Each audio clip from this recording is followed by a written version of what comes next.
Hello guys, this is your friend and we are back with a new fanfic. If you enjoying this fanfic then press the like button and subscribe my channel. Let's start a fanfic. Which what if Naruto was sealed with 9 Kekkei Genkai and W became a godlike shinobi with the ultimate harem, Fuu times Hinata times Haku times Tayuya, Part 2.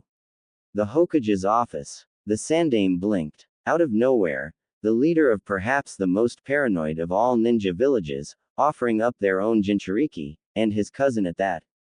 The Sandame had been told for ages that anything too good to be true, wasn't true. Did it matter if it was him winning the Land of Earth's lottery, or free Ika Ika for the next 5 volumes, these offers were always fake, or had a catch to them. Shibuki Dono, may I ask, why are you offering to give up this Fu, your cousin and your village's Jinchuriki? I believe you are aware of our own Jinchuriki. Yes, Naruto Uzumaki. Quote. Correct, and despite the wishes of the civilian council, I've tried to make his life as good as possible. Like finding the most trustworthy banker to protect his account and trust funds from Jiraiya, as well as to guard his parents' old funds, and helping Naruto gain a rather decent apartment. Of course, it would be easier to just cut the civilian and elder councils off the equation, but it was an old law dating back to the days of the Shodai, that the civilians were to have a say in the village government. Of course, the only ones who got into power were the ones who wanted to control the ninja for their own agendas. Shibuki sighed. Sandame Dono, I wish this wasn't true, but compared to your Jinchuriki, Fu has lived a horrible life. Aside from me and my father, no one in the village cares about her. Everyone knows what she has sealed within her, unlike what you've done here, and can't look past it. My father, and later myself, had to privately tutor ourselves for her to even get the training of one of your academy students. She can't even go out for a walk without being verbally and even at times physically abused. Heck, probably the only reason she hasn't been raped is because the people are afraid she'd reproduce. He was shaking in anger. I just want to see her happy, and she won't be happy in Takigakure. A village leader should really hold his emotions in greater control. Danzo muttered. At the same time, we can use this as a show of trust. We show our trust to you by sending over the person who can potentially become Taki's greatest kunoichi, and you can send something to us of equal value. I can't ask you to take the Uchiha, can I? No. Oh, worth a try. The Sandame blew on his pipe. Speaking of, we need to figure out some sort of punishment that bypasses the laws of the civilian and elder councils as a way to punish that fool for his behavior. I believe both of us are in agreement that the Uchiha should not be made a chunin. Danzo commented. The Hokage nodded. Troublesome, I agree with that point. Shikaku shrugged. We could use that option. The Sandame was referring to making it public the Uchiha's plans and removing Itachi's missing nin status. While risky, this could make it so Itachi would be the new Uchiha head, and the votes would be rebalanced again. That won't work. The troublesome council will twist that into their advantage. Shikaku sighed. For instance, they could say that the Uchiha were manipulated by residual demon energy or some other crap like that, and deal away with Naruto. They were crafty that way. You could just give Naruto his house. Shibuki suggested. The Sandame thought about it for a minute, before he turned towards Shikaku, who was grinning. Or, better yet, the entire Uchiha district. Back to the brawl. Konoha streets. Sakura lay on the ground, Uchiha fans flying around her head. Tuki, with a frying pan in hand, sighed.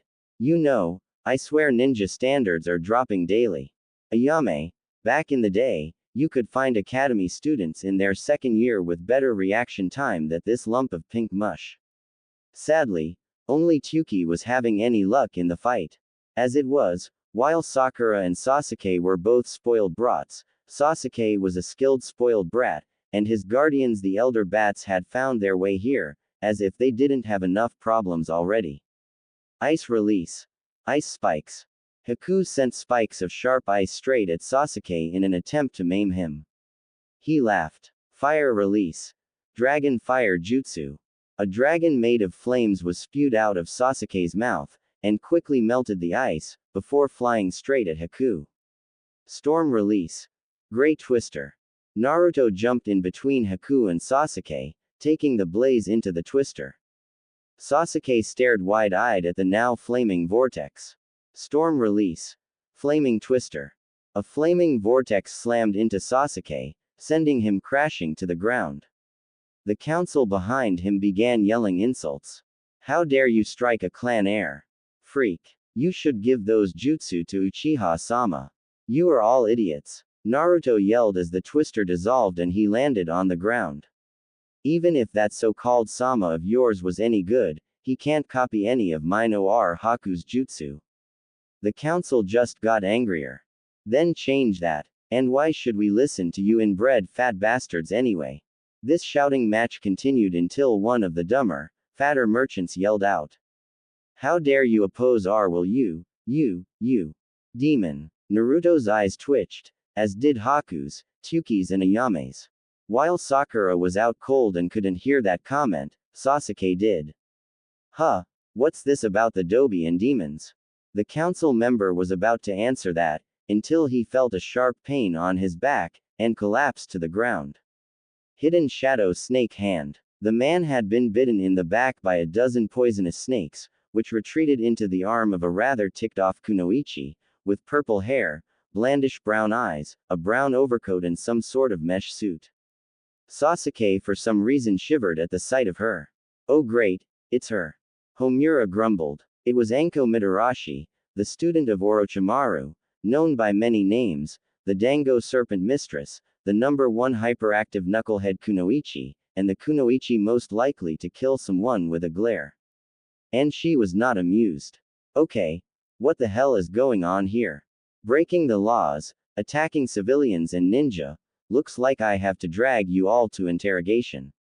Sasuke shivered, he didn't have fond memories of that place. Get out of here, Mitarashi. This is justice for our Uchiha-sama being denied scrolls that should be his. Kaharu yelled. Sakura's mom decided to add. This is a civilian matter as well, so be gone snake whore. That ticked her off. Snake. Whore. Summoning jutsu. Anko, now seriously angry, summoned a giant black, yellow-striped snake the width of an average pickup truck. The council fled for their lives, pursued by the large snake. Anko laughed. Those idiots, it's just a harmless giant gardener snake. Well, that's them, now then Uchiha-kun. He shivered at the tone, it was disturbing. Give me a reason why I shouldn't show you that trick of mine involving Fluffy the tabby and the stick of butter again. Once, Sasuke had been to interrogation and saw Anko at work there. Ever since, he was terrified of any of her overkill ways of torture. That particular torture was too horrible to think about. Because, I am rescuing powerful artifacts from an enemy kunoichi and some sort of demon. Anko smiled evilly. Wrong answer, kid. Fire release. Fire snakes. Anko breathed in deeply, before unleashing two snakes made of fire straight as Sasuke. The snakes lunged. Water release. Syrup capture field. A wave of sticky water flew from Sasuke's mouth, trapping the fire snakes in some sort of glue. They cried out before smoking out. Damn. Anko growled before avoiding a drop kick from the bastard, before giving him a side kick, to find the boy flickering out. It was the basic clone jutsu. Thanks for the trick, by the way snake whore, fire release, fire snakes. A single fire snake flew from Sasuke's mouth and struck Anko, knocking her into the sticky trap. This singed through her net clothing, luckily not anything major, but her stomach was no longer covered. Sasuke smirked, loving how this village had all sorts of strong and attractive kunoichi that would be used to revive his clan. Ice release. Ice spikes. Sasuke's gloating ended only seconds before he got impaled, the water from his own jutsu freezing into the attack. Fire release. Great Fireball Jutsu. Lightning release. Thunder Ball Jutsu. The two attacks from Naruto and Sasuke collided in the air, releasing an explosion. Sasuke was briefly distracted by the explosion, before Naruto came up from behind him and gave him a kick to the. Sasuke flew into the air from the intensity, before he turned around. Fire release. Phoenix Sage Fire Technique. Dozens of small fires flew at Naruto from below. He was impaled, before poofing. It was a shadow clone. Dobi. I will have that jutsu if nothing else. Don't think so. Lightning release. 1000 years of pain. Sasuke suddenly felt violated as Naruto performed Kakashi's joke jutsu, but with a slight twist. An electric charge had been added.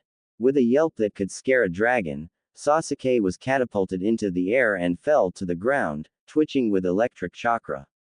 Tuki was laughing, as the poor boy was rubbing his and forcing himself up. Dobi, you violated me. Hey, it's an actual technique in the data books, another patented Naruto jutsu. I'll sell scrolls of these, oh just imagine, that an ice release. Naruto, I am not. What? For all I know Taizun and thus me might have it. Good point. Naruto laughed, before he found himself frozen, as did Haku. I can't move. Both his and Haku's shadows were connected to Sasuke's, who was up and grinning. Dobes, you can't hope to beat me. That Shitamaru may be a worthless, as is his entire clan, but this shadow possession is going to be fun. He activated a Chidori. Now, Dai Dobi. He ran at Naruto, charging the jutsu as both Haku and Naruto were forced to run towards him due to the shadow possession. Though before he could kill them with it, two things happened. First, he felt a sharp strike to his back, like some sort of reinforced poke. Second, something bit his leg. A snake. Sasuke's justice broke, as he collapsed to the ground. Haku and Naruto sighed in relief. It was then they got a chance to see their saviors. One was obvious, the snake had come from the escaped Anko. The other was a blue-haired, pale-eyed girl who was glaring at Sasuke with a look of fury that could give Ibiki chills. Hinata-san, Naruto said shocked. She smiled nervously, before poking her fingers together. Oh, hey, Naruto-kun. Haku had seen this girl around before, almost stalking Naruto. And while it was nice to see that at least one girl in this town didn't worship Duckhead, having competition for her Naruto-kun was annoying. How dare you hit me with your filthy Hyuga hands and your disgusting snakes, you whores. You are impeding justice on the Dobi. All four of the figures still upturned and glared at him. Now, normally you could find mice that were more vicious than Hinata, being that she was probably the nicest and shyest of the kunoichi. Arguably, she could probably get swamped with date requests if she didn't wear that jacket of hers. However, some things easily ticked her off. The first thing would be someone eating her cinnamon buns. Another would be asking if she was a boy. But the worst thing you could do near her was insult Naruto. After all, ever hear the saying, hell have no wrath like a woman scorned. And with Sum on the scene now, growling, that made for scorned woman. So, you think you can steal hidden jutsu, shrimp. Sum picked up the Uchiha by the scruff and held him up to her eyesight. Sasuke then did perhaps the dumbest thing he could have possibly done. Put me down you imbird mutt. Don't you have a bitch to or something? Apparently, Sasuke thought this was Kiba's dad. For that mistake, he was sent flying into a wall that promptly collapsed. The gathered females, meanwhile, cracked their knuckles. What happened next was a beating so terrifying, I can't describe it with words. Thus, Naruto decided he would never, ever tick off a girl, ever. A day later, Hokage's office. With Sakura out with a concussion, and Sasuke still in the ER of a civilian hospital, the only one that would take him, we find Naruto, Haku, Hinata, Hiashi, Sum, Shikaku, Anko and Tuki in the office of the Hokage. Because of what had happened, and the still annoyed council, Sum had offered to let Naruto and Haku stay the night at her place. Terrified of upsetting her, they agreed. The old man blew on his pipe, before beginning. This is a disaster. The entire town has divided. Now everyone either hates you, or worships the ground you walk on. The conspirators are in hiding. Both the civilian and elder councils have been barred from gathering until a month after the upcoming Chunin exams, and while the law protects you from having to pay for the life you took, Anko-san, please don't do it again. I've gotten over a dozen letters demanding your removal just for that incident. The special Jonin grinned. Only 12. That's a little low. Sum found herself respecting this woman even more. And while Kakashi is no longer being tortured, the poor guy is going to need some therapy to recover. Monies from both Kaharu's and Homura's estates have been moved to his account as damages. And now, for the Uchiha's punishment, which is the reason why I've called you all here. While the civilian and elder council think they have covered all their bases, such as his ninja rank, the Chunin exams and his Sharingan, I've managed to grab several mute points. First and foremost, the Uchiha funds in the bank are no more, all paid off as damages to the Nara, Inuzuka, Uzumaki, and Momoichi accounts as sizable amounts. The rest of it is being held in a new account in case he has stolen any other clan jutsu. Next, deeds of the Uchiha have been liquidated to you all. While the police powers are still with the civilians, their proxy vote control of the Uchiha seats have been removed, and replaced with a seat for the head of the Hyuga branch family. Hiashi nodded. While not gleaming with happiness, inside he was pleased. Now the branch family had a say in their fate, in a way that the elders of his clan couldn't stop. After all, influencing a council vote by way of controlling seals was punishable by death. And the former Uchiha district is now in the possession of Naruto Uzumaki. This was the shocker. Everyone looked at him in shock and surprise. What? Naruto-kun, most of Sasuke's aggressive actions has been against you and Haku-san, and because of a little law they placed, a shinobi from another village who hasn't been in Konoha for at least a year can't own property. At the same time, the civilian council hates you, so this is the perfect way to tick them off. Guess that's true, but wait, what about Ichiraku's? The Sandame sighed. Sadly, I'm unable to stop them from demolishing it, also. Oh yeah, Tuki-sama, how'd you like to open Ichiraku's in my new part of town? Tuki was wide-eyed. Naruto-kun, you'd do that.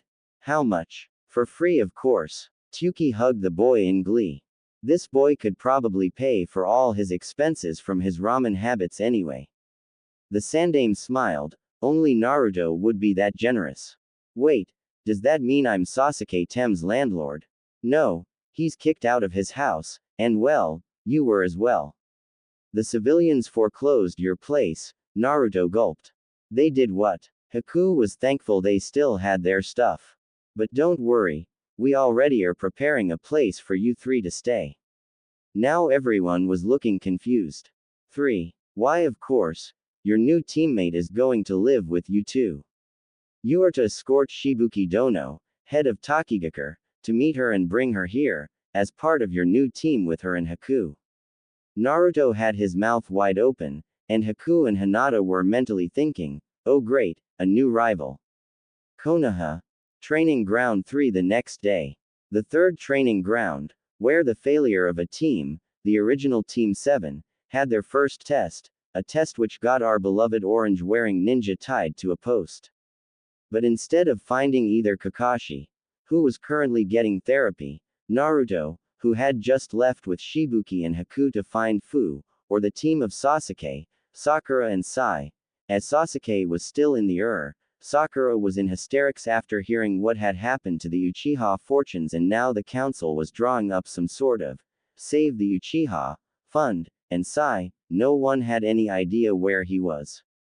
Instead, this training ground found itself in the presence of the much more stable Team 8, Hinata Hyuga, the tall, mysterious shade-wearing Shino Aburame and the fur jacket, wild-looking Kiba Inuzuka, and his small white puppy Akamaru. They were waiting for their Jonin-sensei, the strange-dressing, odd-eyed Karania Yuhi. Strange things are stirring, Shino commented to break the silence. Kiba smirked. Hell yeah, they are Shino-san, and I fail to see the problem with any of them. Sasuke is dirt poor and in the hospital. We finally have enough money for a pool, and with Team 7 all messed up, I doubt we'll have to worry about them in the Chunin exams. Hinata looked away, and Kiba quickly edited what he said.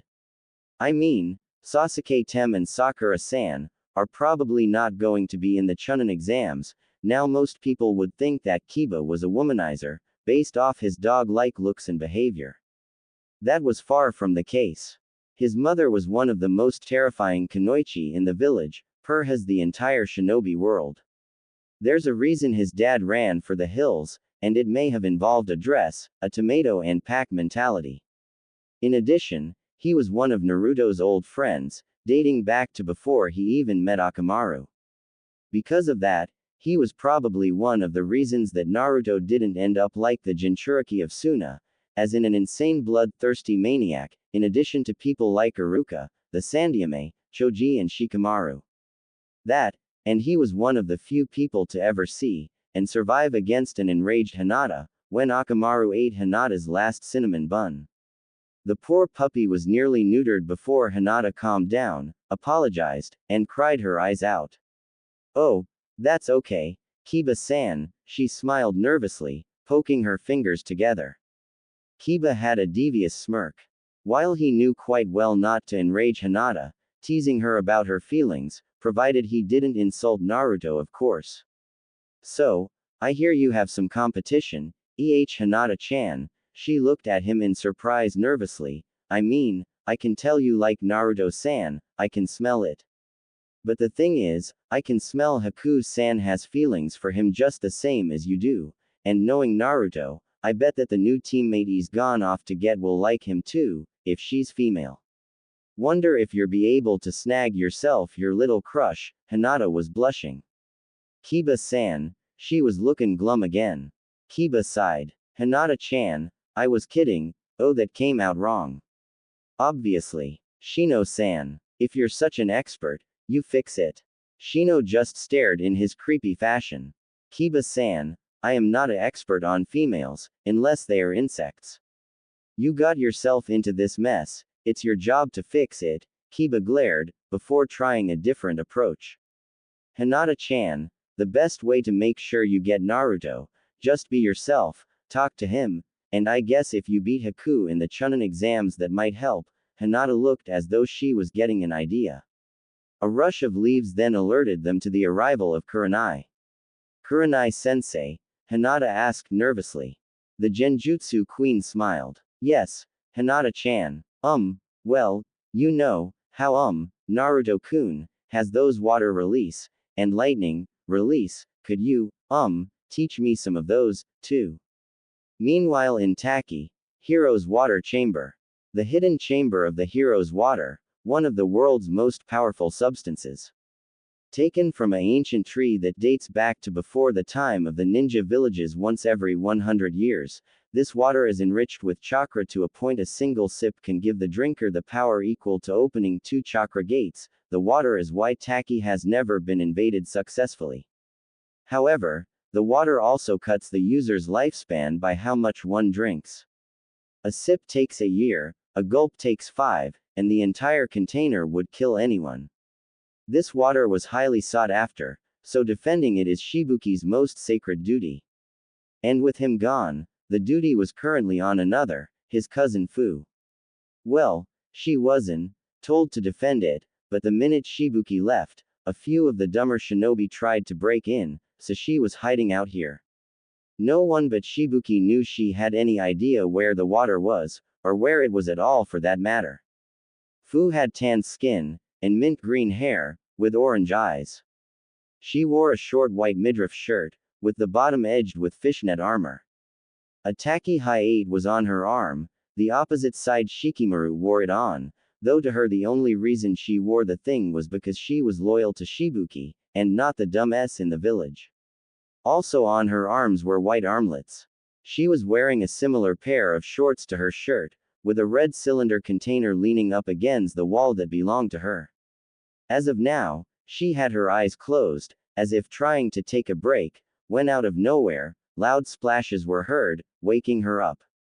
Out of nowhere, 3 teenagers with ugly brown potato sack-like clothing and odd water mask things on their mouths. Their headbands had the symbol of a megakure, the village hidden in the rain. Fuu stood up immediately, glaring at the strange people. Who the hell are you clowns?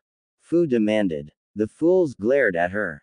We are Team Obero, give us the hero's water and we'll allow you to live. Our god wishes to have it, Fuu grinned. A god? Really? Do you actually believe in that trash? Trust me boys, if gods did exist, let's just say I wouldn't be this dump of a village's scapegoat. However, this hero's water is the property of Shibuki-sama, so buzz off, before I stick those stupid respirators of yours up yours. The ugly aim genin glared. I was hoping you'd say that. Water style, water wyvern bullet. A small water dragon rose from the water port they had come from and flew straight at Fuu, who grinned. You see, Jinchuriki abelites often were dependent on the tailed beast inside of them. For example, Roshi, the Jinchuriki of the Yonbi, or four-tailed monkey, gained lava release from his beast. Gara of the desert gained sand and wind abelites from the Ikibi, Shukaku, and Killer Bee gained the ability to spit out ink from the Hachib or the giant ox squid thing. Fuu's beast was the Sanbi, the seven-tailed horn beetle. And while the beast wasn't a lava-launching monkey or a sand-controlling raccoon, it did have one thing. Massive strength. Fuu jumped the air and smashed into the beast, causing it to disintegrate from the impact. The three rain genin panicked. What is she, Tsunade of the Sannin? One of them said in amazement, before he felt a kick to the nuts that sent him flying into the wall. Water release. Tornado of water. A maelstrom of water surrounded Fuu, that smashed into the second and third genin, knocking the three into the walls. In fear, the genin jumped into the water and swam away. She stretched her arms and sighed. That wasn't even a little bit entertaining. Kill them. Shut it, you oversized bug. The seal that Fuu had, while nowhere as weak as Gaara's, wasn't as powerful as Naruto's either. The seven tails could still speak to her, and it got really annoying. You're too soft. They attacked you, they die. So what? They attack the village, not my problem. More splashes were heard as Fuu turned and to her surprise saw dozens of rain ninja emerge into the chamber. And leading them was a black-haired, creepy man. Suian-san. Ah, if it isn't the insect. Funny finding you here, planning on grabbing the hero's water yourself. Can't say I blame you, both you and I can agree this group of huts isn't worth much, though I can't understand why a freak like you would stay here. Fuu growled. This is Shibuki-sama's home, and while I don't care a damn for the village, I'm not going to abandon him, Suian laughed. Oh, you care about Shibuki-kun The coward isn't good for anything except as a figurehead. Now hand over the hero's water, and when the villagers blame you for its theft, I'll give you a day's head start, Fuu grinned evilly before closing her eyes. Sorry, but I'm afraid that's not happening today. Suddenly, a red bubbling sound could be heard as a red aura surrounded Fuu. It took the rough shape of a horn beetle, a giant horn of red chakra adorning Fuu's head. One wing-like protrusion poked out of the chakra from her back. Opening her eyes, Fuu's eyes were now golden yellow. Unlike Naruto, Fuu had received some training in how to control her powers from Shibuki's dad. Because of it, she could control one tail of her full power, and use it. What the hell is she? And then, all hell broke loose as he was smashed by an arm of painful red chakra. Meanwhile in the fox's seal. The fox sniffed the air, and it picked up a familiar scent. The Nanbi's chakra. The oversized vixen smirked. It appeared the Nanbi had a host who'd use her power. Why didn't she have a Jinchuriki who'd use her power? Perhaps it was that additional seal. The seal, while holding from her host what the fox could smell 8 more Kekkei Genkai for now, also seemed to be doing something else. The seal was slowly returning her yin chakra. The chakra that the Yondiame, who she had a picture of now alongside the shodais that she found, had sealed within himself. This was slowly increasing both her own, and Naruto's power. The seal also was binding the traits to the boy's genetic structures. The traits could also be passed, should the boy ever get the brains to choose a mate. Wait, if the boy got married, did that make the Kyuubi a lesbian? Once she got out, she'd need to raise a small country. Whoever this Taizun was, he seemed to be a master of seals, and only one clan was that skilled with seals. The Uzumaki. Taizun might be a remnant of the old clan. Back to actual reality. The traveling trio of Shibuki, Naruto and Haku found themselves in a village under attack. Hundreds of AIM ninja were actively attacking. This was to native of war. You guys, you need to protect the hero's water, go. Shibuki ordered. Naruto and Haku were aghast. But, these ninja are swarming all over the place, you guys are being overwhelmed. Shibuki sighed. The ninja attacking are AIM ninja from the land of rain. As it is, it appears there will be war between AIM and Taki. If you guys participate, that will only draw Konoha into the war. I don't want to be known in history as the man who led to the Fourth Shinobi World War. Fu must be with the hero's water, it's hidden under the tree, go. The two genin, begrudgingly ran for it. Shibuki glared at the invading AIM ninja. Water release. Water dragon bullet. A giant dragon made of water swamped the battlefield, blowing away several rain nin. So, this is the leader of this hut-infested dump, E.H. The commander turned to find that 100 rain ninja had surrounded him. Where they all were coming from, Shibuki had no idea, before he saw their commander. The commander had striking orange hair, with ringed, purple eyes, and multiple body piercings. He wore a strange necklace, that looked somehow familiar. It was, the Diva Path of Pain. The AIM ninja bowed before the being. Our god. Shibuki had a sweat drop. God. The figure fixed a look at Shibuki. I have come for your Jinchuriki and the hero's water.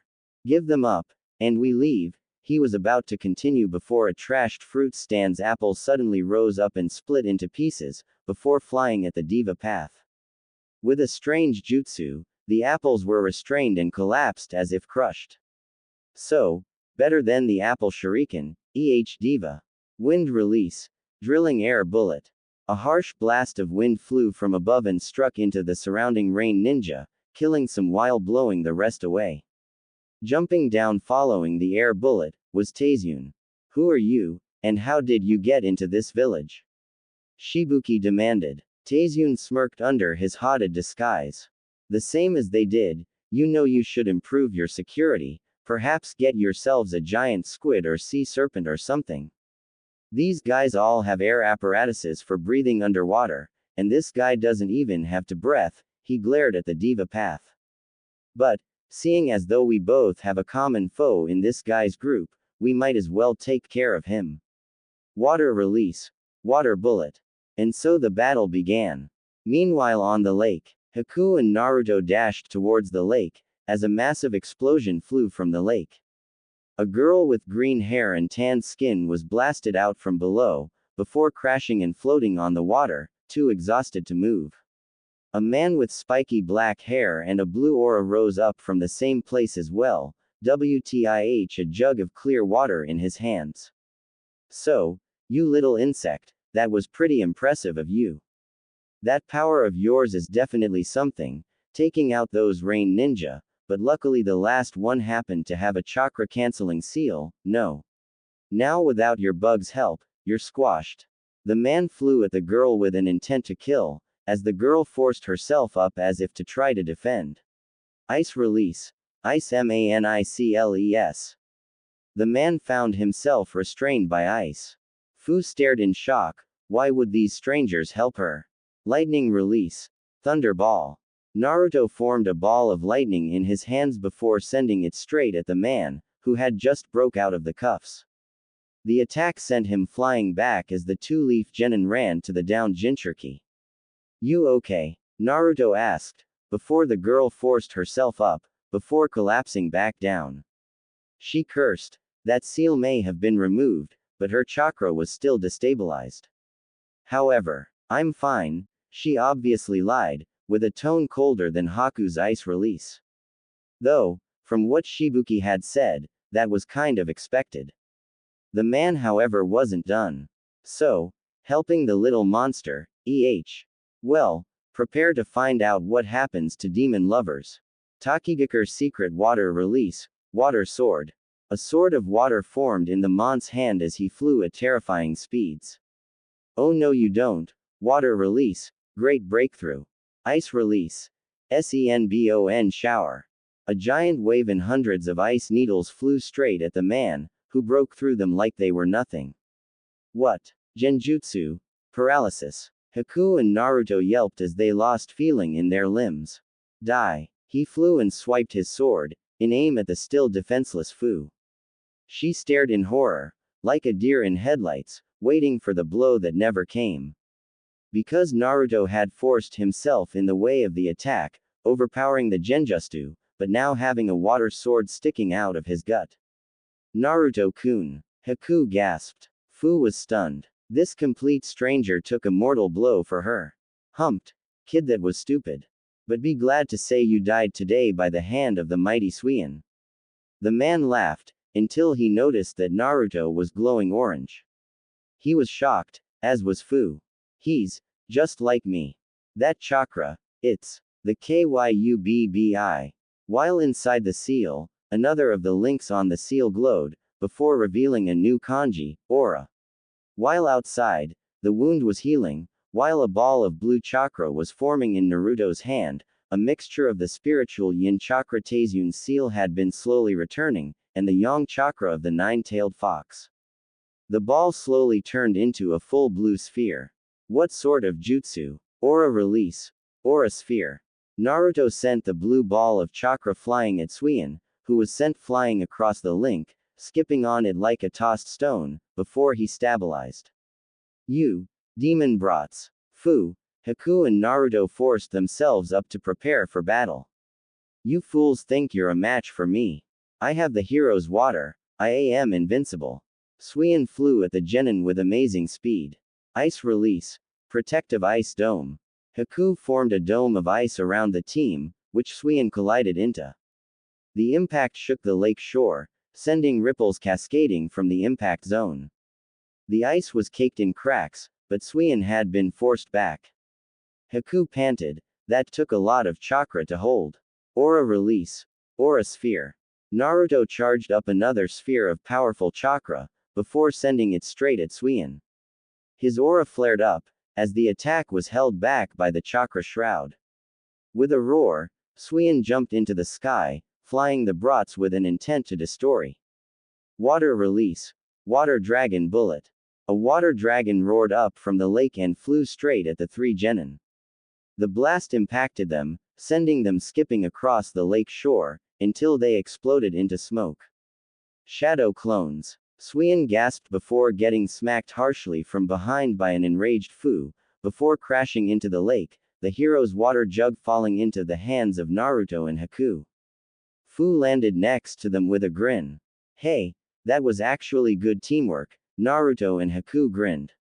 I think this is a start to a great partnership, However, in a surge of chakra Suian forced himself back up from below the water's surface. I am not done with you fools yet. Naruto did a few rapid hand signs. Summoning jutsu. In a flash of smoke Mr. Ostrich appeared. Oddly, he was standing on the water, like a ninja. You little human, why do you summon me all the way out here? The bird demanded. Fuu seemed confused by the talking ostrich. Naruto gave Mr. Ostrich the hero's water. I need you to take this water and get to safety, Mr. Ostrich glared. A game of hide and go seek, boy. Well, it's either this or I get more ribbons on my neck, so shadow clone jutsu. A dozen ostriches formed next to the original before scattering. All the ninja here seemed disturbed. Did he just? I think he did. That is one strong bird, Suian thought. I should capture it, the ice girl, and these jinchuriki. I'd bet I could find a good price for them. Water release. Water tornado. Storm release. Great twister. Naruto and Suian collided with both of their tornado-like jutsu. Meanwhile, most of the AIM shinobi had fled, as the Diva Path continued its fight against Taizun and Shubiki. The problem with the paths, other than their obsessive amounts of piercings, creepy eyes and the amount of chakra they require from their controller, is the fact that they work the best as a full team. It appeared as though only the Diva path was present here, as if their master didn't expect too much resistance. That was a mistake. Normally, the Atatsuki work in partners, but oddly the partner of the Diva's path controller, Kanan, wasn't present. Perhaps she was back in aim, or again Taki might have been underestimated. Or perhaps, it wasn't Taki that they underestimated, but the unexpected arrival of Taizune. Shinra Tenshi. A orb of gravity stopped a fire bullet and water dragon jutsu straight from Taizune and Shibuki from striking the path of pain, though the path seemed to be quickly weakening. That thing is unreal, Shibuki panted, running low on chakra. Taizune was faring better. Hard to believe there are 6 of them. Let's be glad only one appears to be here. 6 of them. Who are you, and how do you know this? The Diva path demanded. Taizune smirked. I am Taizune Uzumaki, the Wanderer, the Remnant, the Seal Sage, the Scroll Master. As to how I know about your tricks, Nagato, wielder of the Rinnegan, descendant of the same clan as myself and our lovely blonde-haired Jinchuriki friend, that is for me to know and you to find out. Wind release. Violent wave palm. Wind release. Hurricane gust. The 2 wind releases collided, releasing a massive explosion that flattened a few nearby huts. The Diva path used the explosion to get behind Shibuki, who turned around rapidly. Fire release. Dragon flame jutsu. Water release. Wake dragon bullet. The 2 elemental dragons collided, but the fire dragon somehow overwhelmed the water one, and crashed into Shibuki, who was sent flying into a stall of fish and fell out conscious. Taizune smiled. Truly amazing, that much chakra force in a jutsu. Makes me wish I had the Rinnegan, what Naruto could do with it. Lightning release, wave palm. A lightning version of beast wave palm flew from Taizune's hand towards the path. Fire release. Great fireball technique. The 2 techniques collided with a vengeance. Diva and Taizune gave one another a stare down. You're good, Taizune Uzumaki. Do you wish? No, I'm not joining your little cult. I have issues, serious issues, with the whole murdering Jinchuriki concept, and I don't trust 2 certain members of your group especially. Diva glared. Why do you fight us then? We will bring peace by pain. You caught the pain part, right? The fact is, I believe there is another way to bring forth peace, and I've already made the first plays on that notion. Naruto-kun shall be the one to bring peace, and revive our clan. Diva looked confused. Why not yourself? The truth of the matter is there are reasons I can't. Moral for one thing, and at the same time, aura release, aura sphere. A blast of aura was sent at the path. Shinra Teshi. A orb of gravity blocked the sphere before it was sent back and with it destroyed a cabbage cart. Is that I can't pee tricks like that, but with my seal, Naruto-kun can. He, unlike me, needs that power to do what must be done. Quote, I see. So, you stand in our way. Well, Taizune Uzumaki, you shall meet your end by the hands of the 6 paths of pain. Until next time. The path teleported away. Taizune had an anime sweat drop. Cliché much. He turned around to observe the battle with Suian. He smiled. Show me your power, Naruto-kun, Haku-chan, Fu-chan. V's Suian. Water release. Explosion. Air exploded from under Suian, sending him into the air.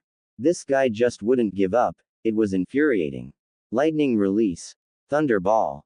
Naruto sent a ball of electricity flying at Suian, who used his aura to reflect it once more, before he was forced to reflect a dozen shuriken from Fu. Water release. Wave impact.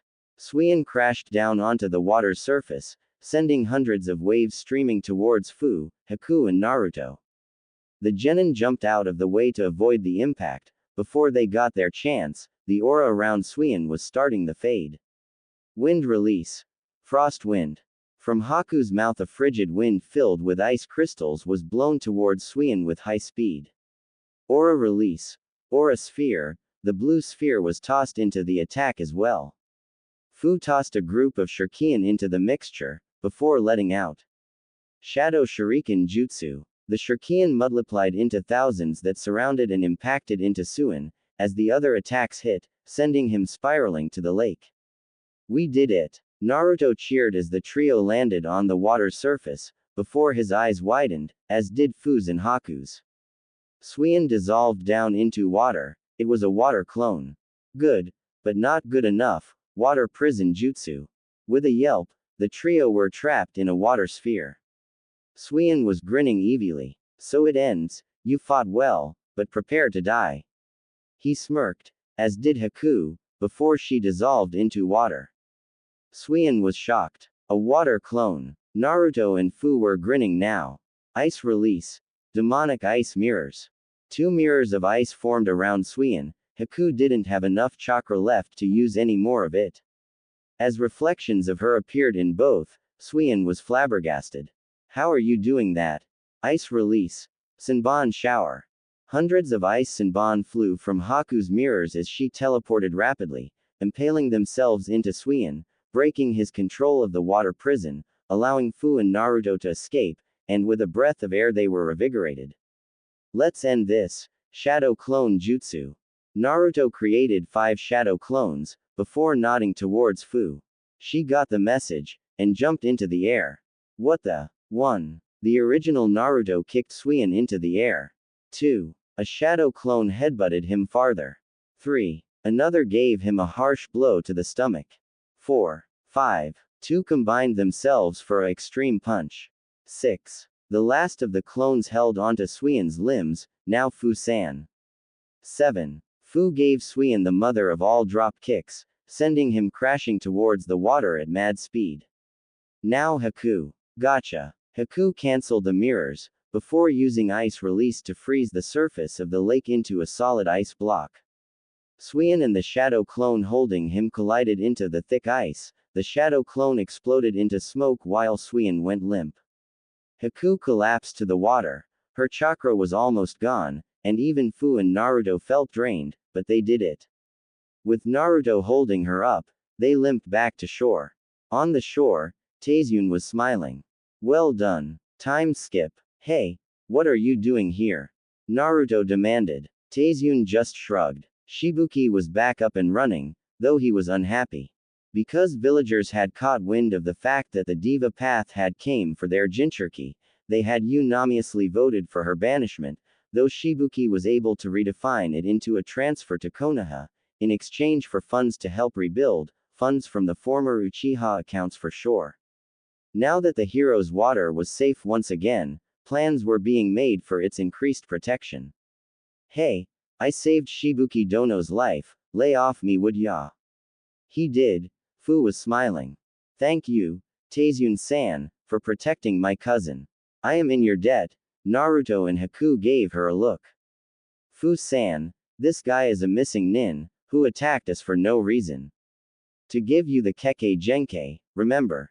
Stole Mr. Ostrich. I was testing you. Caused the Tem to gain all those jutsu from the Chunin, as well as the Chidori. Now Taizun was looking abashed. Hey, that was a mistake, I admit that. What? I'm not perfect. Okay then, what do you want anyway? Taizun chuckled. To stop him. Who him? Taizun reached for a storage scroll in his pocket. You'll find out in time. But, Shibuki Dono, you really need to improve your waterside security, might I suggest? He began pulling out more summoning scrolls from his sealing scroll. More of them, Haku said shocked. Taizun smiled. You could say I'm a collector of ancient, lost summoning scrolls, and a creator of new ones. Let's see, Chinchilla. No, he tossed the scroll, with a glance, into Naruto's confused hands. Gibbon. No, another scroll. Rabbit. Nah. The scroll landed upright, spun and then collapsed neatly. Squirrel. That's just nuts. The pun came with another tossed scroll. Flamingo. Possibly. He gave a look towards the lake. No, that wouldn't do. I know I have something workable in here. He tossed the scroll to Naruto again. Hey, what's with Road Runner? No, another tossed scroll to the Jinchuriki. Prayer Dog. This one landed a perfect 10 inches mackerel. Might be good for cutting a tree, but they're salt water, so, more for Naruto. Dodo. Nah. Do I have to say it? Loch Ness Monster. Shibuki, you guys do a lot of fishing, right? Shibuki looked a little baffled. In fact, they all were. Yes. Then that wouldn't do. Another scroll was given to Naruto. Now then, beaver, that should do it. He tossed the scroll at the confused village leader. Nature's builders, I'm sure there work wonders here. Shibuki looked at the scroll like it was sacred treasure. And you're just giving me this? Taizun chuckled. Of course, I have a lot of them, and one man can't use 1,000 contracts, so why not give some out? Oh Naruto, you can keep those. He looked shocked. Huh, you're just giving me. Quite so. You see, I have reason to see the Uzumaki revived to their former glory. And artifacts like that are perfect for showing a strong clan. The Sarutobi are famous for their monkey summons, the Sabaku clan of Suna are infamous for their weasel summon, and I can see you having quite a few children, so a few contracts to go around doesn't hurt, no? Oh, while I'm at it, he tossed Naruto one more contract, have a Tuatara contract. A Tuafuta. Taizun chuckled before vanishing in a swirl of leaves. The nearby ninja sweat dropped. What an odd fellow, Shibuki commented, but, at least he seems to be on our side. You'd best be on your way home, to Fu-chan's new home that is, he smiled. Fu had tears in her eyes. Bye, Shibuki-san, Shibuku smiled sadly. Don't worry, you'll be able to see me again one day, and I'm sure Naruto-kun will make you happy. Naruto blushed as Haku fumed. Fu had a evil grin, before grabbing Naruto's arm. Of course he will, after all, Naruto-kun's mine. Naruto seemed surprised, and Haku was fuming. Kun. Haku grabbed his other arm. No way. Naruto-kun's mine. Mine. Mine. Mine. Shibuki laughed at Naruto's curse, / good fortune. Depending on how you looked at it. Meanwhile in Konoha, from out of nowhere, a bright light filled a isolated clearing in the forest. The light was coursing with colors, green, blue and reds. In Kumo, listen up brokage, I can see the music of Chunin in my students, and I'm wanting to see them promoted. But the exams ain't fallin' here for a year, but now they're falling in Konoha, so I was wonderin', two massively tall and muscled men, one with 7 swords on his back, shades and a tattoo of a bull horn on his face, the other in robes like the Hokage, but yellow instead of red with a different kanji, were in a meeting. The other man sighed. You know quite well that we don't have the best relations with Konoha. The Hyuga alone would be ferocious with them. Don't sweat it bro, the B got it covered, the Rakage sighed. That's why I'm sweating. Okay, what if I send someone else with them? Yugito-chan perhaps. But bro, what's the worst that could happen? The Kage glared at his brother, the Hachabi Jinchuriki. Do I even have to answer that? In Suna, a boy with red hair, and a strange gourd on his back was star NG up at the moon from up top a building. The black rings around his eyes and his glare made him appear like the manifestation of terror. Soon mother, I will give you, tasty foreign blood. In Konoha's hot springs, female section. Ah, this is the life, Fu sighed as she sunk into the warm water with a great big grin.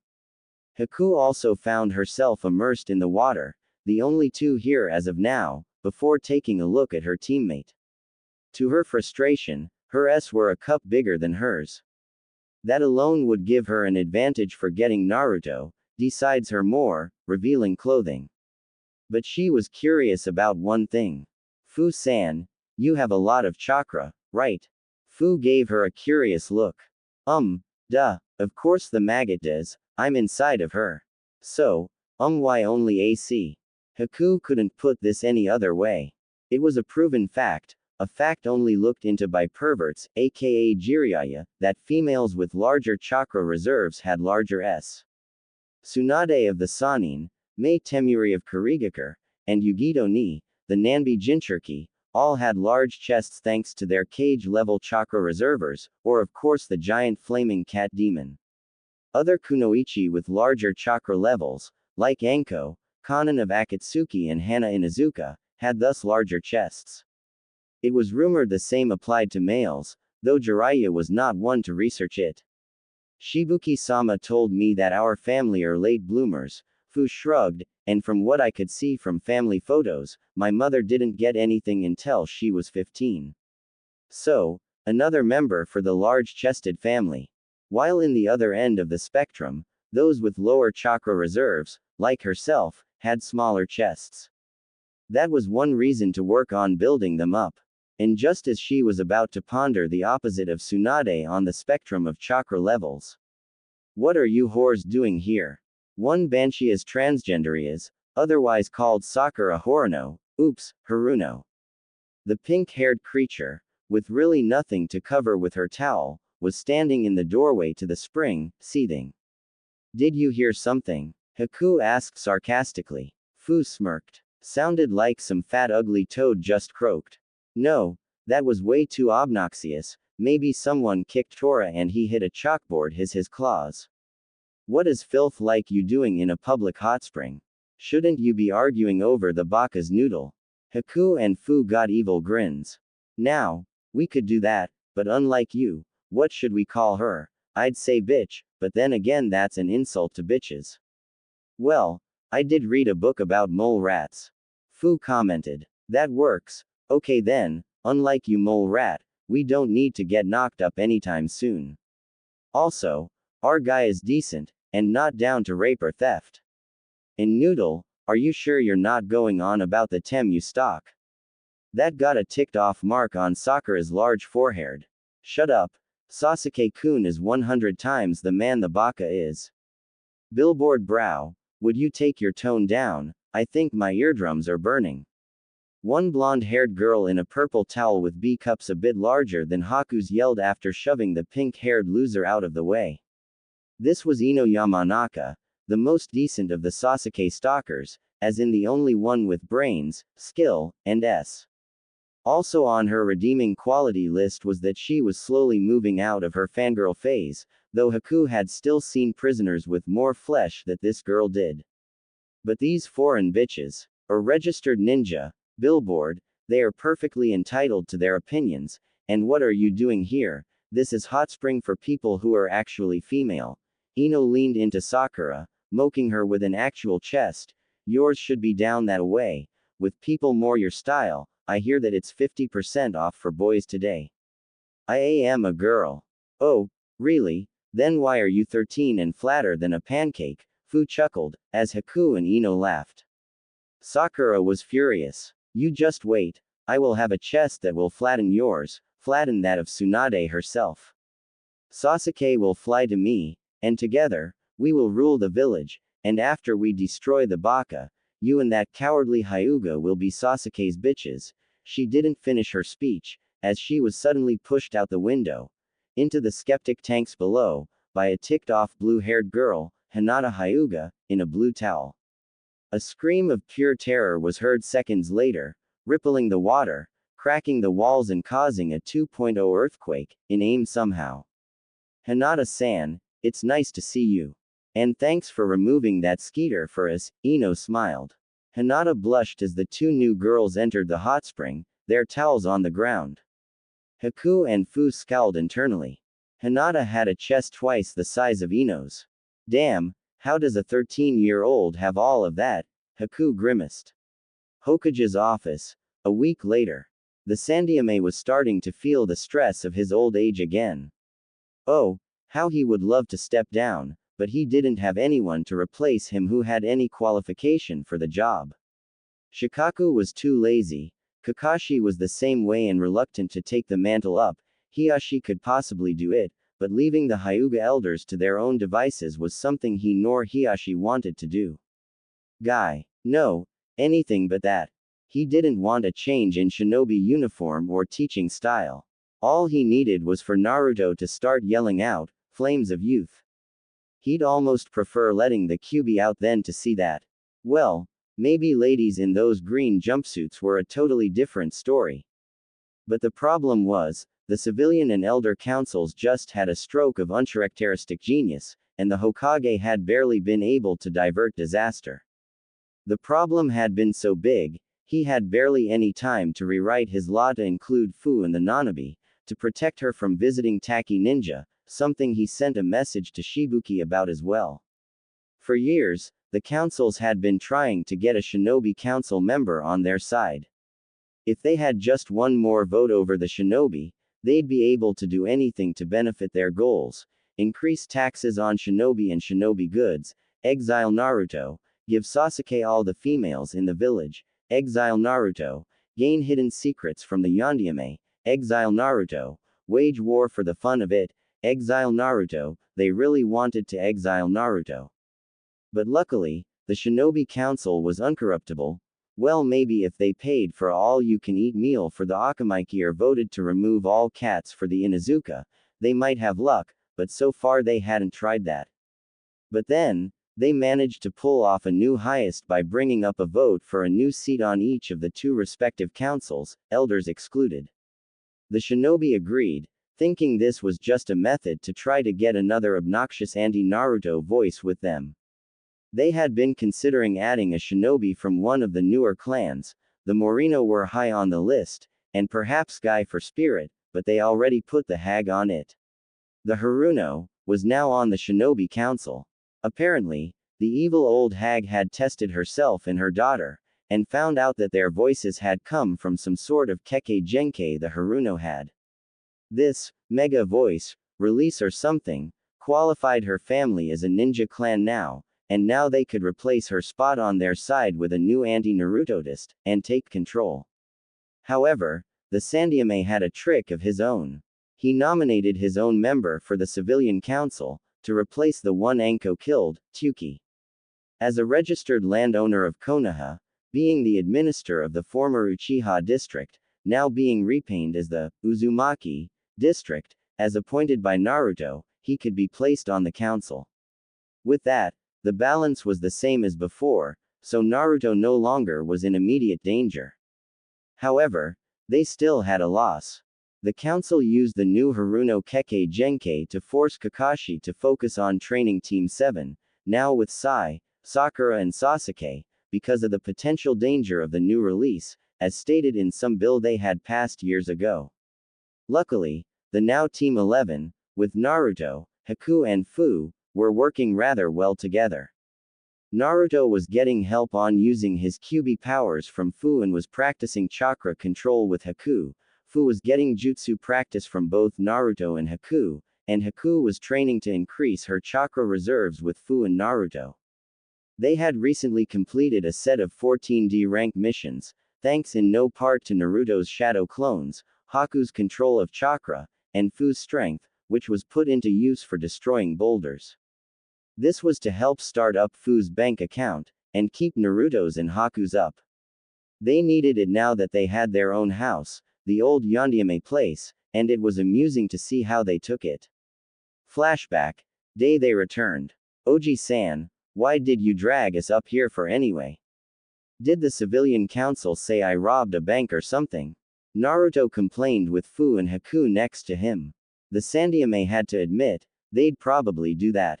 Of course, he knew quite well Naruto didn't have a hope in hell of doing it, and the fact that Fu and Haku would pound him into next week if he even brought it up. No, they didn't. Though don't give them any ideas. I'm here, Naruto, to talk about your heritage. Naruto looked confused. My heritage? Naruto said in confusion. The Sandaime nodded. Yes, originally I had planned to wait until you were a chunin, or the hope that you'd be mature enough to handle it. However, with your lack of housing resulting from the civilian councils, and the oddity of using shinobi residencies, true enough, spending another day in the Inuzuka might be a little risky. After all, Naruto's bed was also in the room of an old Pomeranian that had existed in the clan since its founding, which the clan affectionately nicknamed Old Puffball, or Puffy-san, who disliked Naruto immensely, and barked loudly, stole his shoes and nightcap, and ate his ramen just to annoy him. However, I believe it's time for you to know the truth about who you are. Who I am, Naruto said confused. Fu and Haku seemed interested as well.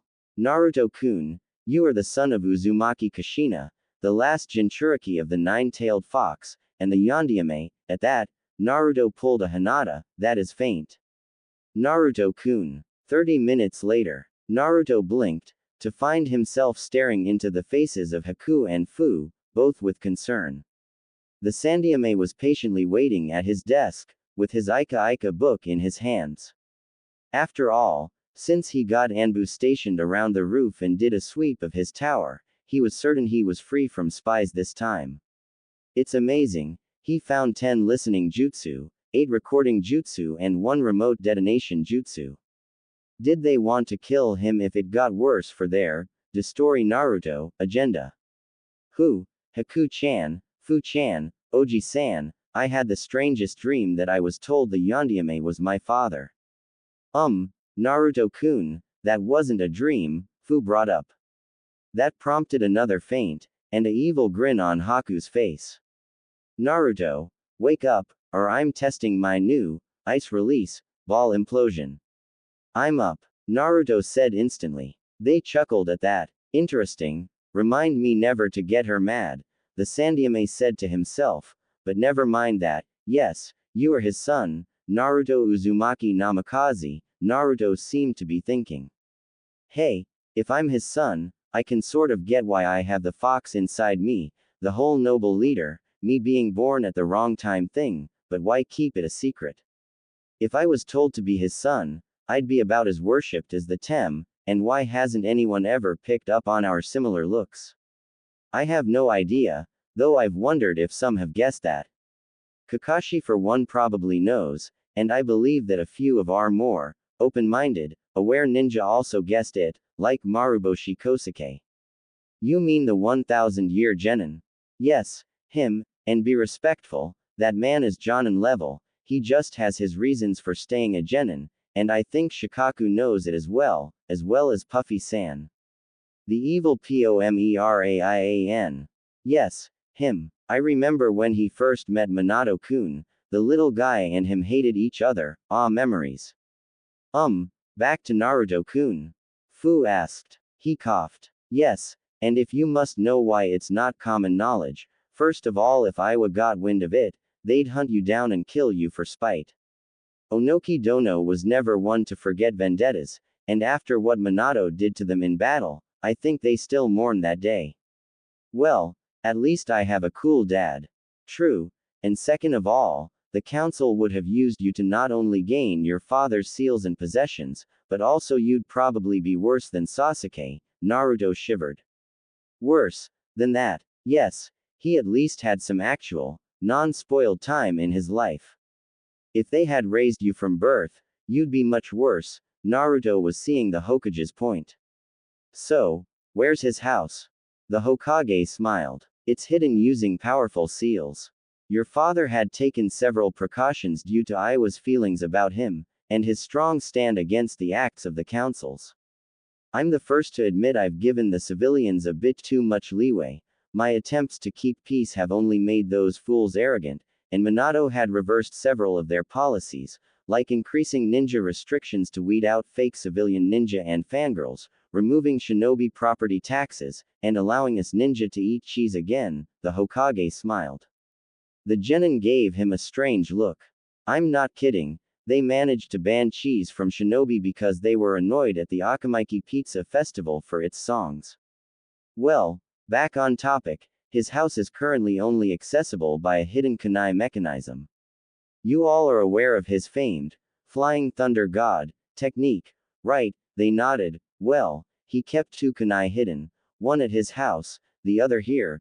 The Hokage removed a different style kunai from his robes, with seal marks and a lighter, flatter blade, for access to his home.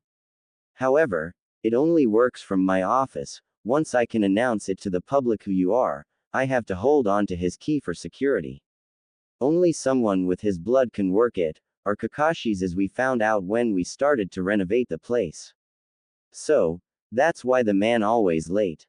Fu commented. The Hokage laughed. No, actually that occurred after your D ranks. Fu looked disturbed.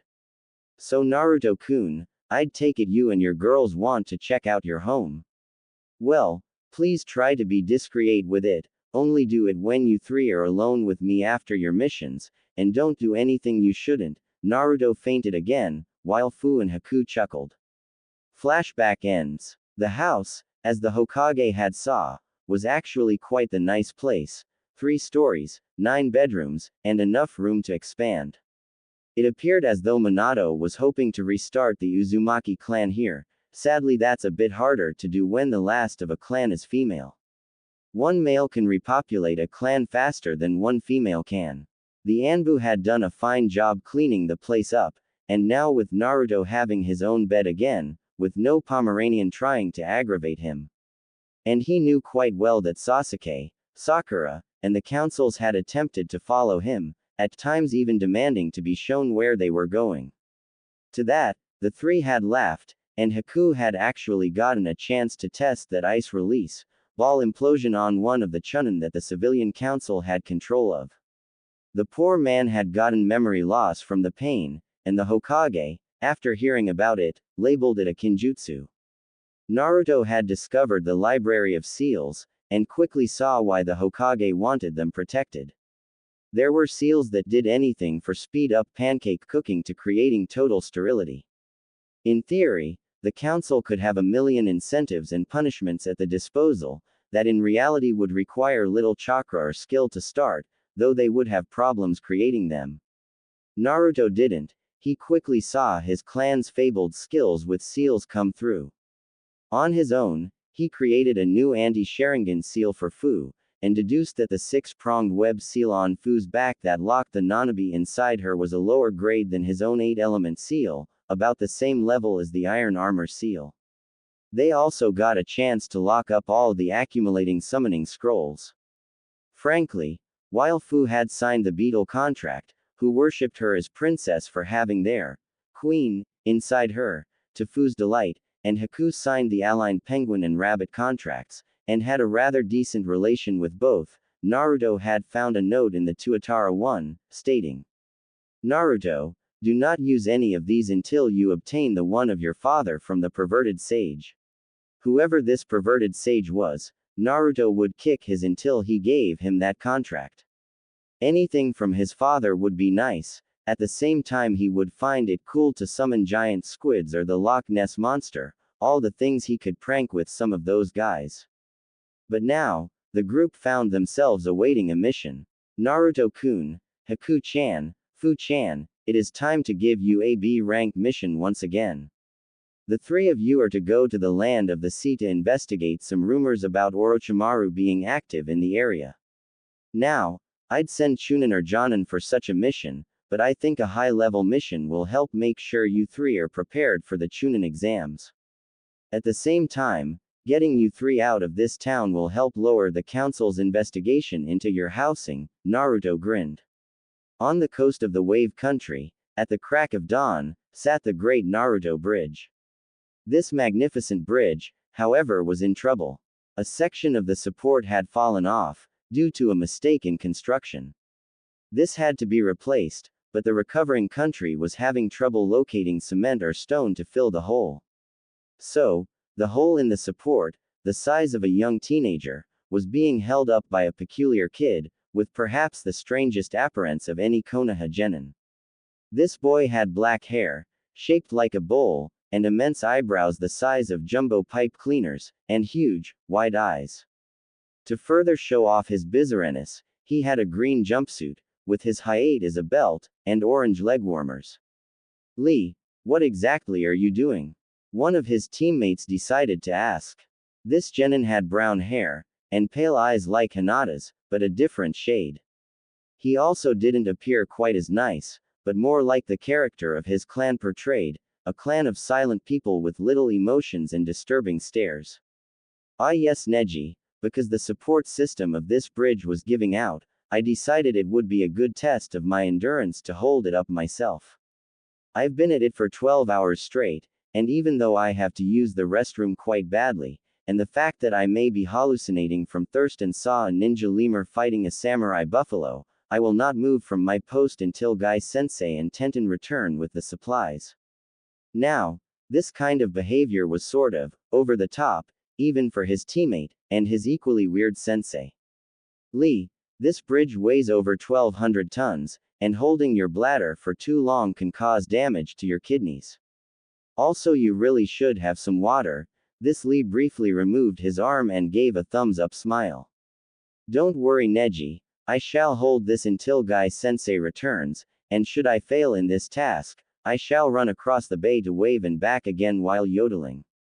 Neji's sweat dropped. Lee had adopted all of his sensei's styles, and that include those strange self-inflicted punishments. And the yodeling, oddly for the stoic genin, he found himself shivering. This is one of the many reasons he needed a therapist, besides the fact he has emotional trauma for his father's death and a desire to kill his cousin Hinata-sama. Though some liquid refreshment may be most obliged, may I have a sip of your own canteen, mine's empty. Land of the Sea, Seaside Village. Wow, this place is a. Fuu started before Naruto interrupted her. Like Wave, the village was a wooden shamble of buildings dotting the sea coast. This place appeared to be quite poor, though not to the point Wave had been when Haku and Naruto had been there. Though there was a lack of hopelessness in the air that Wave had had at the time, and a nicer view of the sea. Well, I was going to say dump, but that works too, Fuu shrugged. Guys, we aren't here to focus on the economics of this place, we're here to search out Orochimaru or anything else strange, so let's agree to meet up here again in an hour. Try to dig something up, Haku said, being the reasonable amongst the three. Boy, that was sad. Secret underground area of Konoha. So, how has your tenure as a genin been? Danzo asked of his root ninja. He didn't call him by name, as the ninja of root had none, just their code names. In an emotionless face and tone, Sai answered. So far, as you predicted, Team 7 shows signs of dangerous emotional imbalance. Both Sakura-san and Sasuke-san are controlled by their emotions, and prone to rampages should they get frustrated. It is obvious Kakashi-senpai doesn't like teaching them, but is being forced by the councils too. However, that is not to say that Sasuke has no talent, unlike Sakura-san. However, this power has led to arrogance, Danzo sighed. All this talent, from both Sasuke and Naruto, and yet emotions rule them. He also saw potential in Fuu, that Hyuga trained by the Green Beast Imbical Might Guy, and the Aburame child. However, he didn't want to bother with some of the others. The female Hyuga, by all indications, was too weak, the genin who imitated Guy was too weird, and the Inuzuka required a dog to work properly, which would be much too suspicious. That was a large reason as to why there were no Inuzuka en route. Good work. Continue with your tenure. Hi. Danzo turned around and sighed. The village was being ruined, thanks to those idiots on the civilian and elder councils. He also knew the Sandaime, Hiruzen Sarutobi, was to blame for it to a lesser extent. His policies made it far too easy for the councils to influence and force regulations on ninja. They also flooded the ranks with less than trustworthy civilian ninja, and while he had some skilled ones in his route, such as Sai, those outside his system were not versed well enough to be truly effective shinobi. Shinobi either had to be born by shinobi, or taken from their non-shinobi parents, or else they show weakness. Undisputable females were nothing more than temporary fixtures, attaching to shinobi of skill like parasites, like that Haruno that was with the Uchiha. Either that or they lacked the special skills, like that student of Guy's who did nothing but toss weapons like a maniac. One day, when he was Hokage, he would deal with these inadequacies, and fix the flaws of this village's shinobi. No more fangirls, weapon chuckers, or emotionally unstable Jinchuriki. They would all be trained, his way. He'd remove their emotions, and train them to be perfect shinobi. No anger, no jealousy, and none of that love mush. Children shouldn't be born because the parents liked one another, they should be born by the right combination of genetics. For example, crossbreeding one of the Jinchuriki, and a Hyuga, in theory could create offspring with the special chakra of a Jinchuriki inside the Hyuga. With that, the gentle fist could permanently burn a person's chakra point, making the gentle fist even more potent. And he would enforce a dress code. Ninja whose dress was indecent, like Enko's net suit or the jumpsuit of Guy and his spawn, and while he was at it, he'd shave their eyebrows. Those things weren't natural. Back to Wave. Naruto was having no luck at all. No one here had even heard the name, Orochimaru. Most shinobi who heard that name cringed or heard it in bingo books, but of course, they had to be in Civilian Central. All the ignorance, and then some with no shinobi help. Speaking of ignorance, get out here. Naruto turned around to see a girl about his age, with black hair and a blue dress, who was covered in bandages, shoved out a fruit market, Ryo coins and dollars being tossed out with her. You monster. Now that was a low blow. Naruto had seen enough of that for himself when people in Konoha treated him like that, and Fuu had described having similar treatment in Taki, but why here? No one here could even explain the basics of seals, nonetheless seal a bu into someone, so this person couldn't be a Jinchuriki. Naruto, of course being a good person, went to help her up. You okay? He asked. The girl gazed at him with black eyes, before pushing herself up. Yeah, I'm fine, she said with no emotion. Naruto looked at the market. So, I could get your groceries, for you if you want. The girl glared at him with distrust evident in her eyes. No, that won't be necessary. She ran from him. Naruto turned to follow, before he sensed Fuu and Haku appeared behind him. He turned to see their gazes burrowing into high. So, you have any luck? He asked. They sighed. None whatever. Me neither, but Naruto-kun, who was that girl? Fuu demanded. Naruto shrugged. I don't know, but the strangest thing is, they called her a demon and kicked her out of a store despite having money on her. Sound familiar? Fuu and Haku exchanged confused glances. Sure, it's just like home, Fuu scowled, but why would there be a Jinchuriki here? Haku held her chin for a moment. If she was a Jinchuriki at all. Though, she definitely is being treated like one. I think we should try following her. Fuu and Naruto looked at her in confusion. I mean, Orochimaru is rumored to be around, and this girl is oddly hated, perhaps it might be connected. Fuu nodded, but turned towards Naruto. But this doesn't mean you can go on a date with her. Naruto gave her a confused look. Huh, because I'm taking you out first. Haku now looked ticked. No, I will. Girls. Mission. Oh, right. A short pursuit later. Naruto and the girls followed Isaribi a ways away, finding themselves on a deserted beach. Oddly, her tracks ended here. Odd. Wonder if she took to the water to throw us off. Haku pondered. But she didn't know she was being followed, Naruto pointed out. So what reason would she have to hide her tracks? The villagers, perhaps. Naruto growled at their mentioning. Treating someone like that, you know I'm tempted to just destroy the place with a few shadow clones and a couple of twisters, Fuu grinned. Got room for me. Haku decided to intercept the arson planning.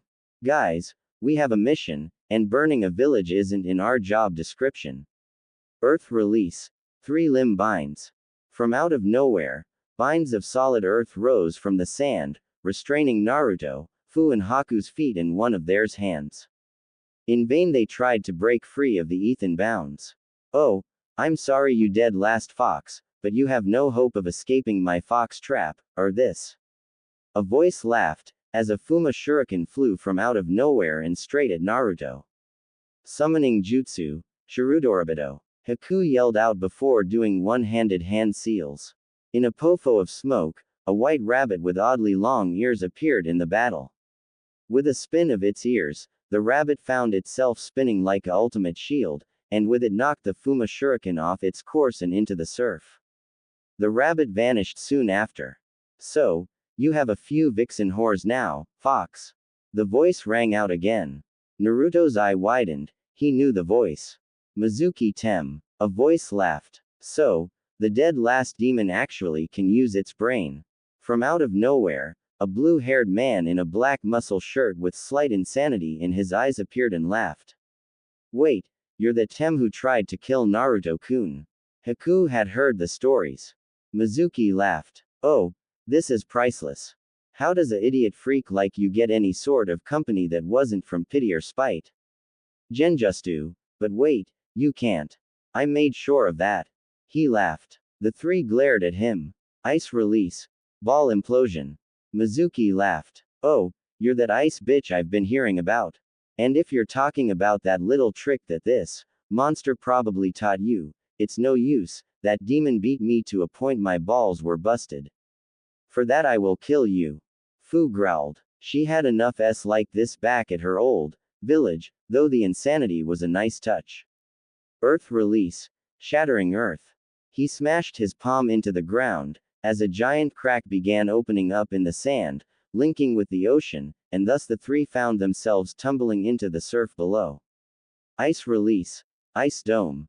Haku formed a ice shield to protect them from sinking, hopefully. Stupid rock bind. You won't get away that easy, bitches. Meanwhile on Demon Island. So, you're the new recruit that Orochimaru-sama sent to inspect my operations, Well, make yourself at home. Amachi, the short, graying man who was in charge of this facility, was interrupted by the following colorful sentence. So, this cave of crap is your home, trash. Well, your bitch of a mother must be so proud. This voice belonged to a fiery red-haired kunoichi in pale brown, white clothing with a strange purple tubal-like belt. Her brown eyes had a look that clearly said, I don't want to be here. So, I see Sakin-kun's warning about your language was accurate, to Yuya-chan. Don't call me Chan you limp ed gayar. Orochimaru-sama has a order for you, so do it. She gave him a official-looking letter, apparently begrudgingly. He grinned. Interesting, very interesting. A fertility stimulant. Trying to get a little one. Tayuya was many things, the swear queen of the sound, the demonic flutist, but she was in an unusually poor mood. The redhead, besides not really wanting to be here at all, was in a poor mood because of her leader's orders. Of course, it wasn't like she'd even really liked the pedophilic snake anyway. Of the members of the Sound Four, she was the only one who didn't come to him on their own. She didn't want power, fame, or sought out powerful chakra to eat. The pale bastard had attacked the village she'd lived in 6 years ago, when she was just 8 years ago. A member of the Mafu clan, a clan of demon summoners from the land of demons, the Mafu were the only ones in possession of a demon summoning contract, for the race of Doki. Because of their potential to possibly control demons, like the tailed beasts, Orochimaru and a strange hunchbacked man, both of them wearing black cloaks with red clouds, came out of nowhere and sought out their secrets. The clan had fought bravely, but they all were slaughtered. All but her, of course. But she'd had been told to run by her mother, and missed the wrath of the attack. But she ended up as an orphan, living in the streets of a city in the land of swamps for 3 years, until the bastard found her and took her with him.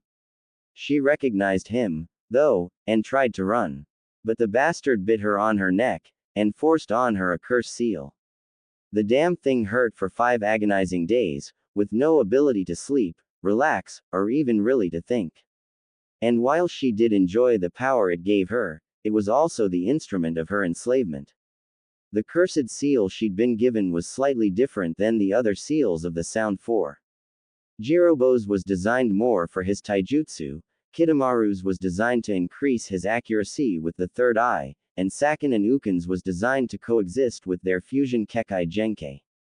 What hers was a slave collar. The cursed seal's added effect was to restrain her free will whenever Orochimaru ordered her to do something. Luckily for her, the pedophile appeared to be gay, so he didn't rape her using his power. Instead he ordered her to obtain fertility booster from Amachi, so she could carry the Uchiha's child. The pedophile had his eyes on the young Uchiha, last scion of the Sharingan that he had any hope of obtaining. Madara was too powerful to take, Itachi was protected by the Akatsuki, and Kakashi wouldn't work. He need both of his new eyes for the Sharingan he wanted. He planned to lure the boy to him, by using the power of the cursed seal. The boy was obsessed with gaining power, and Orochimaru could easily show that he could give him it. Of course, the bastard would just possess him and obtain his Kekkei Genkei for his own purposes. However, the pedophile was no idiot. He knew quite well that he wouldn't retain the Sharingan after he would have to eventually go to another body. So that's where she came in. She, a sound genin named Kin, and several others were to be used to breed a new clan of Uchiha in Odogakure, a clan who'd be conditioned from birth to be able and begging to allow Orochimaru to possess them. Their spy, Kabuto, had reported the genin's arrogant and perverted demonor. The kid would rape them without restraint. And because of this damn fertility drug she was forced to get, the kid would have no problem conceiving a new generation. With a sigh, she followed the man into the main laboratory. On the shore of Demon Island. Finally, land. Naruto collapsed onto the beach, kissing the ground. Fuu and Haku seemed relieved as well. Because of that Mizuki, the three of them had been knocked into the sea in the ice dome, and had been set adrift by the current. It had been a grueling 6 hours, locked up, freezing in the ice dome, and unable to use the bathroom. Speaking off, after a few bathroom breaks, Naruto, Fuu and Haku decided to get serious. Okay, this must be one of the islands, so let's see if we can find a village or something and get off this place, Haku surmised. Naruto and Fuu nodded in agreement. You know, I wonder if this is the island that girl came from, Naruto asked. Fuu and Haku gave him a look. What? I can't be curious. Haku shook her head. Sorry, I guess I might be a little paranoid, she apologized. Fuu though still seemed annoyed. Though that was understandable, she was a little more protective of him than Haku was, though she was getting better. Picking up a rock in her hand, Fuu shrugged. Okay, maybe I am, I guess, but if that girl makes any sort of move, I'm going to. She crushed the rock in her bare hands, a clear enough message. Naruto nervously nodded, before turning in the direction of the sinking sun, and spotted something green rise from the water near a body of rocks. Hey, what the hell is that? Naruto yelled. The green thing looked at him, before it ran into the rock body, and passed through it. Naruto, Fuu and Haku blinked. I think we should check that out, Fuu commented. You think? Inside the lab. So, what the air you doing in here anyway? Tayuya said with a disgusted tone, seeing all the bodies suspended in green liquid that reminded her disgustingly of pickle juice. Amachi grinned. This is where the magic of progress is made. With everything here, I can create anything, a spider that breathes fire, a rat capable of chewing through steel, or even entirely new Kekkei Genkei, Tayuya rose an eyebrow. New Kekkei Genkei. Yes, I'm sure you've heard of my progress in creating the ultimate water Kekkei Genkei, allowing one with the ability to breathe underwater, withstand thousands of pounds of water pressure, and increase their overall strength and resilience tenfold. My prototype is already a brilliant success. She's already managed to single-handedly destroy 5 ships, and has brought me plenty of supplies for my continued research, food, and even a PlayStation. Tayuya gave him a look. What? Even a evil scientist likes a bit of Guitar Hero once in a while. I also wanted to test her mental abilities, and I'm proud to say her mental skills haven't decreased due to the experimentation. He heard a running noise, and turned around, as did Tayuya. Running in was the girl that Naruto had tried to help earlier, but her bandages were gone, revealing that the areas covered by the bandages were coated in green scales. This was what he did, and to a child at that. At least their curse marks could be hidden discreetly. Tayuya felt a little sick. This guy may just be worse than the pedophile that controlled her. Ah, my brilliant success, how was the swim? Amachi asked. Any interesting occurrences, any defects? I must know Isarabi-chan. The girl looked down. It was good, no problems. Is something the matter? You do realize, if you don't do as I say, I won't turn you back to normal once the experiment is completed. Tayuya glared at him. She knew quite well from Orochimaru's experiments that this sort of thing wasn't reversible. This creep was just using her, like some disposable kunai. If only Orochimaru hadn't ordered her to get the fertility drugs from this guy, then she'd push him off a cliff. Of course, once he gave them to her, she could always push him off the cliff. Nothing in her orders against that. Well, when I came up on the island, there were 3 others on the island. Amachi seemed interested. 3 others? On the island? He reached for an earpiece in his left ear. Yes, Mizuki-kun, we have intruders, deal with them would you? Yes, of course you have to. I let you out after all. In the cave, Naruto, Fuu and Haku walked through the dimly lit caves of this unknown facility. Nervously, Haku's hand found its way to Naruto's, and Fuu, not being undone, grabbed his other. You know I have to give this place credit, the evil rating is quite impressive, Fuu nervously chuckled. All that's needed is the monster and a bit of evil laughter. Fu-chan, that sounds a little cliché, Datbyo, Naruto mumbled. Then from out of nowhere, a dark shape flew down the corridor, a Fuma shuriken.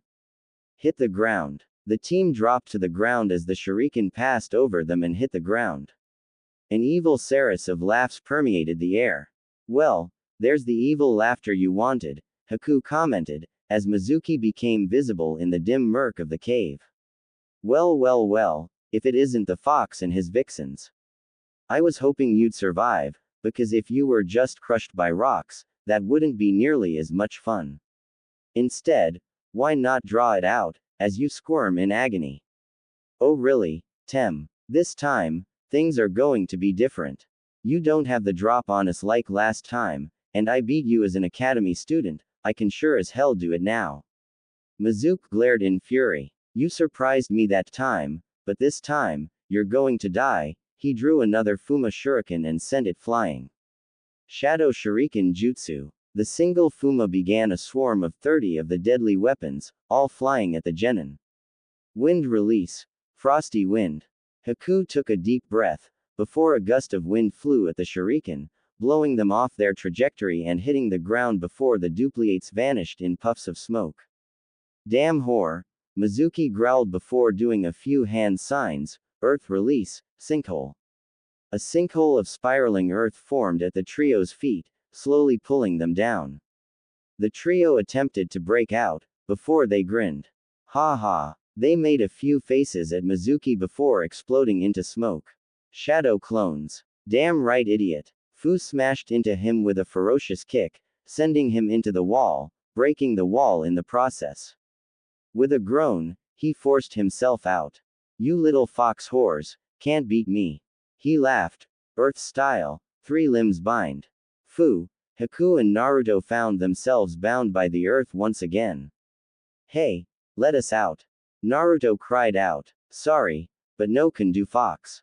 This time, I'm going to make sure you stay dead. Mizuki grinned as via puffs of smoke, dozens of exploding tags appeared on the walls around them. With these delayed bombs, I'll be able to get away, while you 3 are blasted all the way to hell. So, any last words, Fox Demon? Naruto smirked. Just one. Fu now. Earth release. Earth-style wall. The broken wall that Mizuki had planned to escape from was blocked by a new wall of earth, adorned with petals. Then with a laugh, Fu, Haku and Naruto exploded into smoke. More shadow clones. Them. The bombs went off, engulfing the room in fire. From behind the wall, the genin sighed. Well, he's dead, Fu commented. No way in hell anyone could survive all of that. Now, let's find the green thing. In the laboratory, a explosion shook the lab, startling Isaribi, Tayuya and Amachi. The scientist smiled. So, it appears that Mizuki-kun has taken care of our little intruders, Isarabi huffed. That man, if you ask me, it's more likely he blew himself up. The idiot, Amachi smiled madly. Quite possible as well, my dear. But no matter, I believe it is time you go, my dear Tayuya-chan. I told you not to. Tayuya was cut off as from out of nowhere, streams of water rose up from the nearby ocean and restrained the furious redhead, as a huge M rose from the water. The evil doctor grinned. What in hell are you doing, you bastard? Tayuya yelled, before she started writhing in pain. He laughed as Isarabi cringed. This, my dear, is my Yumibozu, my ultimate creation. My indestructible monster. And, now it's absorbing information on that little curse mark of yours. Be free to give your last words now. I still haven't worked out the sound defect in him, Tayuya growled. That baka you work under thought he could cut off funding for my work, Well, now I'm going to take his work, and use it to destroy him. Then, with Yumibozu and my future masterpieces, I shall take over the sea and rule as the first marine emperor. Tayuya looked furious. Oh Kami, if I have to be screwed by some evil bastard, can't at least it be a bastard with ambition? Ah, you foolish little girl, the sea is everything. Few can truly control it, but from it, one gains gold, silver, iron. With my future minions, I will mine the sea's riches, with the foolish ninja of even Kiri unable to stop me, until it's too late and I invade the land. And unlike the land, I can attack anywhere without warning. First I can strike the land of sound, then the land of fire, and then the land of lightning. As you can see, the sea is endless possibility. But first, Yumibozu needs 2 full meals to reach its true power. He turned his head, like an evil owl, towards Isaribi. Her eyes widened. No, you promised. Yeah, I lied. A stream of water from Yumibozu grabbed Isarabi, before sucking her in. Struggling to get free, Isarabi found herself transforming. Green scales covered her body as fins grew on her hands. Tayuya's eyes were wide. You sick bastard. You'd do that to a innocent girl. Amachi laughed. Of course I would. I needed a test subject, and she was all I needed. Suddenly, his cloth started to rip, as the old man was replaced by an upright, bluish-green creature like Isarabi. To perfect my ultimate form. Behold, the face that will become the first marine emporeor. Aura release. Aura sphere. A blue sphere flew from the shadows and struck Amachi, sending him into the wall. Naruto, Fuu and Haku burst out, panting. Wow, that maze of a hallway system has a lot of dead ends, Haku panted. Naruto forced himself to breathe normally, before looking up at Isaribi. So, that's why people call you a monster, Isarabi looked down. You know, I don't see it. Isarabi looked up at him with tears in her eyes. But look at me, I'm a freak, a monster. She sighed. Naruto shook his head. Trust me, I've seen much worse than you. Interesting, a Jinchuriki, and the Kyuubi's one at that. Amachi forced himself up from his place of impact. You make fine food for my Yumibozu.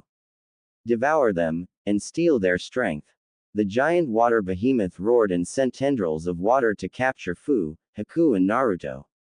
Storm release. Great twister.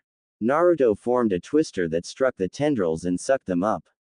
Storm release. Water spout. Now a water spout, the twister struck Yumibozu in the heart, causing it to fall. Isaribi and Tayuya hit the ground, and panted for air. Naruto ended his jutsu and landed the ground. You saved me. But you don't even know me, Isaribi said in confusion. Naruto smiled. It doesn't matter who, I'm not going to allow anyone to be eaten by that giant blob, Fishy-san, Isaribi blushed. Fuu and Haku growled. While they knew that wasn't flirting, just the fact that Naruto didn't know the girl's name, they didn't need any more competition than what they'd get from Hinata. But then Haku's eyes went wide. Ice release. Ice dome. A dome of ice surrounded Isaribi, Tayuya and Naruto, as Yumibozu reformed and smashed down on them. You fools, you can't destroy Umibozu unless you evaporate the sea itself, it is immortal. Amachi charged into the fray. Thus, my dynasty will be immortal. Own with hot springs. Taizun was in a coffee shop, sipping a cup of decaf. On the other side of his table sat a tall, red-headed lady. She was wearing a black tank top, think a black version of Sakura's Shippuden wear, and shorts, with fishnet armor covering her arms and legs. The lady was smirking evilly. Ah, so it appears our little Naruto has just found himself a few new ladies. He's such a player, don't you agree, Taizun-kun? Taizun sighed. I think we both know it's not that, Fluffy-chan. Don't call me that. Our young heir to my clan isn't doing anything to attract girls, except being himself.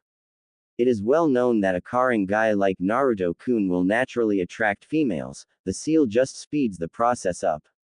But really Tycoon, you could have let me add a bit more to the seal formation. The girl who Taezun had called Fluffy whined. He sighed. You have no skills with seals, Fluffy. What did I say about calling me that? Quote. The seal you wanted to add would cause any female who's fertile to swarm him. A more minor pheromone booster is much more decent. It only increases his attraction as viewed by compatible females. Of course it is, I was the one to decide which females would